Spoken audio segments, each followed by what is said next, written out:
Hola, esto está programado para ser publicado a partir del 1 de marzo. Y el 1 de marzo es el Día de los Contadores Públicos, de tal manera que, con un saludo muy especial para todos los que profesan esta digna actividad, voy a hacer unos comentarios que tienen que privilegiar precisamente nuestra profesión, la contaduría pública. Y lo voy a hacer en el entorno de la reforma tributaria, algunos elementos y reflexiones de tipo contable derivados de la Ley 1607. Y quizá el primer tema, el más relevante, es el que contiene el artículo 165 de la reforma, que alude a un periodo especial de aplicación de las normas contables una vez que el país entre en el proceso de convergencia a los estándares internacionales. Como se recordará, desde el año 2009 se inició en Colombia el proceso de convergencia a los estándares internacionales y finalmente, a finales del año 2012, el gobierno determinó el momento a partir del cual debemos hacer esa convergencia y adicionalmente determinó los dos grupos de aplicación, en realidad tres, de acuerdo con el documento de trabajo del Consejo Técnico de la Contaduría. El grupo número 1, que son las grandes empresas en general, el grupo número 2, que serían las pymes, y el grupo número 3, que es el de la contabilidad simplificada, que es el grupo de los más pequeños. Sucede que al analizar las normas contables y tributarias observamos que hay diferencias en el tratamiento. Eso es un tema actual y es un tema también futuro. Sin embargo, cuando entremos en normas internacionales de contabilidad, el tema va a ser muchísimo más importante, porque el tratamiento de las normas internacionales de contabilidad se distancia de los principios que trae el estatuto tributario. Concretamente, hay un fenómeno que se llama la remisión hacia las normas contables. Sucede que en ocasiones el estatuto tributario hace remisiones al estatuto contable, como por ejemplo en el caso de los inventarios. Los inventarios se evalúan de acuerdo con los métodos autorizados por la técnica contable.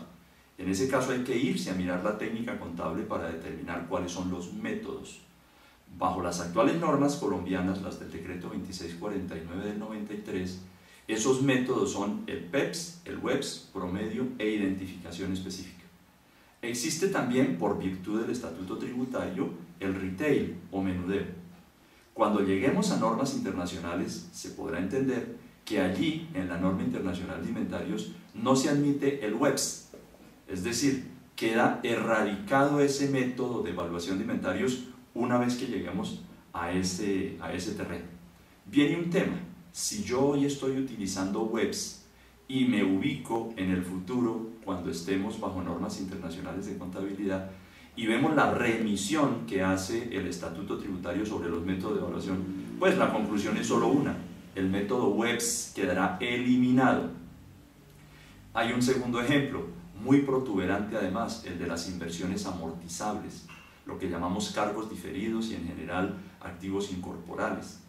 Estos activos, según la definición que ofrece el estatuto tributario, son todos aquellos que, de acuerdo con la técnica contable, deban reconocerse como activos para su amortización posterior. Esa es otra remisión que tendrá que ser suplida con las normas internacionales.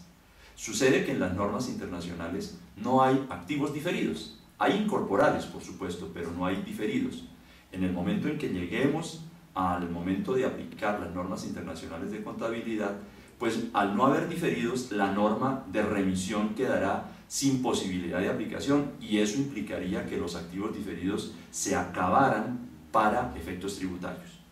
Esto que estoy diciendo es lo que sirve de ambiente para entender el contenido del artículo 165 de la reforma tributaria, que determina un periodo de aplicación de las normas contables actuales a efectos de las remisiones durante un periodo de 4 años siguientes a la entrada en vigencia de las normas internacionales de contabilidad. ¿Esto qué quiere decir? Que si me proyecto al año 2014, 2015, 2016, 2017, en esos años, si bien las normas de contabilidad internacionales ya habiendo hecho el proceso de convergencia, esas normas van a decir que no hay diferidos, de todas maneras Colombia, para efectos tributarios, seguirá teniendo diferidos, porque la norma de remisión no será hacia la norma contable nueva, sino durante estos 4 años nuevos hacia la norma contable anterior. Eso explica el contenido del artículo 165. Ese es el tema número 1. Tema número 2, la contabilidad separada entre lo contable, valga la redundancia, y lo fiscal. El estatuto tributario con la reforma tributaria sufre una modificación en términos de calificación de los animales vivos de la especie bovina, concretamente me refiero a los ganaderos.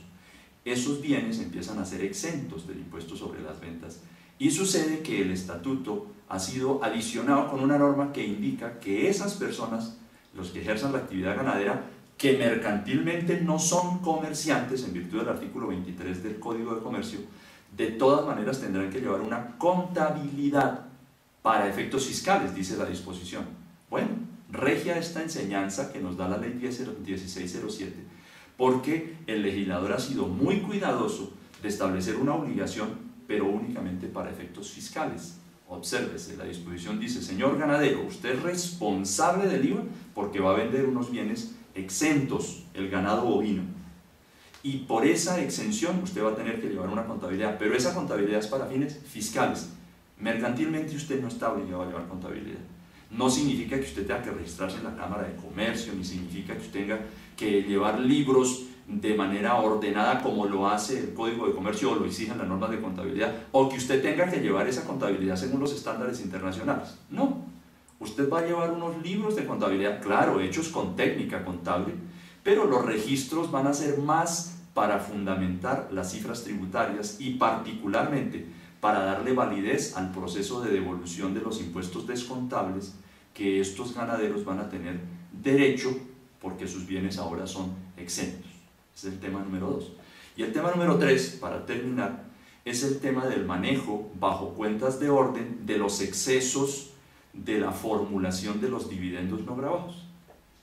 Lo destaco no para pronunciarme o explicar la manera como se maneja el cálculo de los dividendos no gravados, sino únicamente con el propósito de señalar que cuando esta aplicación de la fórmula que emerge del artículo 49 del Estatuto Tributario implique que el resultado que allí se determine versus la utilidad comercial sea mayor el del resultado de la fórmula fiscal a la utilidad comercial, ese exceso genera la posibilidad de escudo fiscal para beneficiar dividendos de 5 años posteriores o de 2 años anteriores.